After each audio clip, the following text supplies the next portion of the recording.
सरकार के खिलाफ अविश्वास प्रस्ताव लाने वाले असम से सांसद और साथ ही लोकसभा में कांग्रेस के उपनेता गौरव गोगोई ने सरकार पर कैसे वार किया वो भी आपको बताते हैं।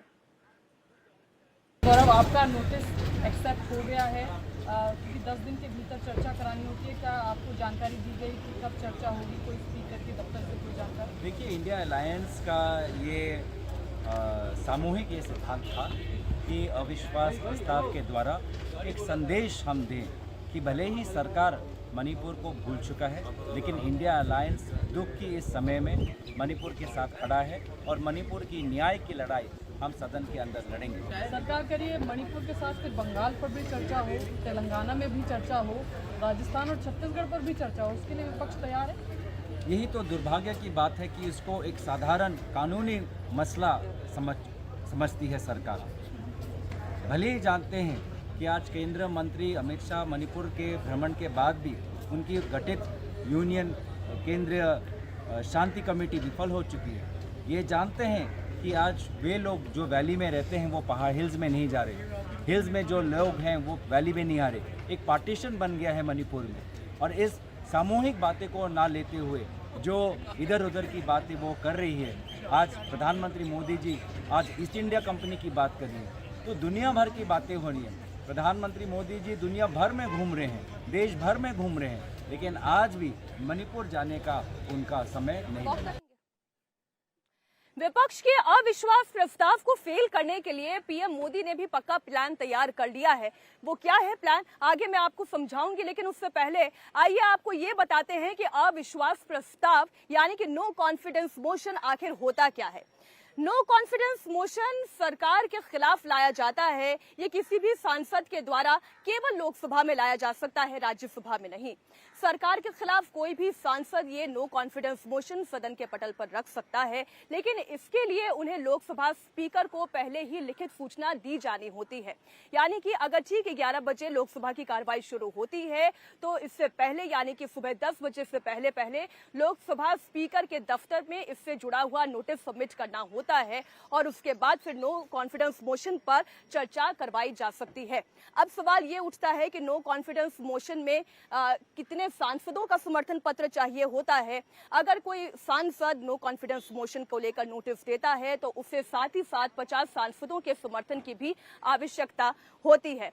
इसके अलावा अगर हम बात करें कि क्या नो कॉन्फिडेंस मोशन लाने के साथ साथ चर्चा करनी भी आवश्यक होती है, तो हाँ, इसके ऊपर चर्चा करनी आवश्यक होती है, लेकिन 10 दिन का टाइम स्पेंड होता है। इसी के अंदर इन 10 दिनों के भीतर ही चर्चा होनी चाहिए और इस दौरान ये तय लोकसभा स्पीकर करते हैं कि चर्चा का समय और दिन क्या होता है।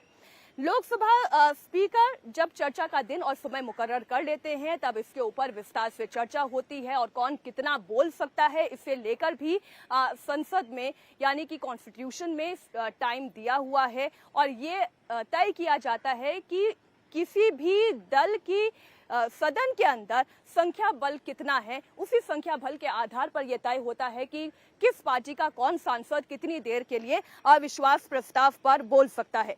ये तो बात हुई नो कॉन्फिडेंस मोशन की। इसका नियम है 198 के तहत 198(1)(a) के तहत सांसदों को अविश्वास प्रस्ताव लाने का अधिकार है। तो वही नियम 198(1)(b) के तहत जैसा कि मैंने आपको थोड़ी देर पहले ये बताया कि सुबह 10 बजे तक लोकसभा सेक्रेटरी के पास इस बात की लिखित सूचना आ जानी चाहिए और नियम 198(2) में ये कहा गया है कि 50 सदस्यों का कम से कम समर्थन आवश्यक होता है।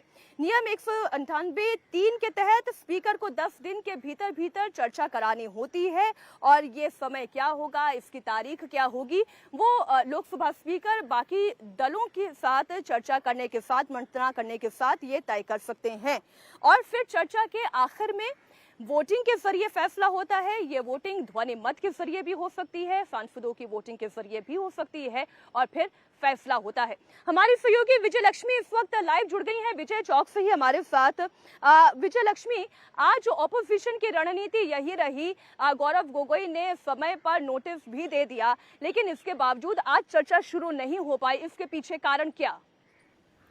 देखिए, क्योंकि मीनाक्षी ये एक लंबी प्रक्रिया है, इसमें पूरा कंसल्टेशन होता है और पिछली बार 2018 में जब नो कॉन्फिडेंस मोशन दिया गया था, तो जिस दिन नो कॉन्फिडेंस मोशन दिया गया था उसके नेक्स्ट डे जो है वो चर्चा हुई थी। हालांकि जो पास्ट प्रेसिडेंट्स देखे, क्योंकि अभी तक 27 बार नो कॉन्फिडेंस मोशन भारत की पार्लियामेंट में लाया गया है, तो सरकार जो है प्रायोरिटी बेसिस पर अक्सर सरकार की कोशिश ये रहती है कि प्रायोरिटी बेसिस पर इस पर चर्चा करा ली जाए। लेकिन क्योंकि एक लंबी प्रक्रिया है, आपको समय तय करना होता है, प्रधानमंत्री आते हैं, सदन के पटल पर जवाब होता है, वोटिंग होती है, तो उसके लिए थोड़ा समय ज़रूर चाहिए होता है। तो अब देखना होगा कि क्या कल के लिए स्पीकर इसको लिस्ट करेंगे, कल क्या इस पर चर्चा होगी, ये ज़रूर देखने वाली बात होगी। लेकिन विपक्ष की रणनीति एकदम साफ है, विपक्ष आंकड़ों के हेरफेर में नहीं पड़ना चाहता है। उसका एकमात्र उद्देश्य है कि प्रधानमंत्री नरेंद्र मोदी को बाध्य किया जाए कि वो लोकसभा के पटल पर आएँ और मणिपुर जैसे मसले पर जो बयान दें या जवाब दें,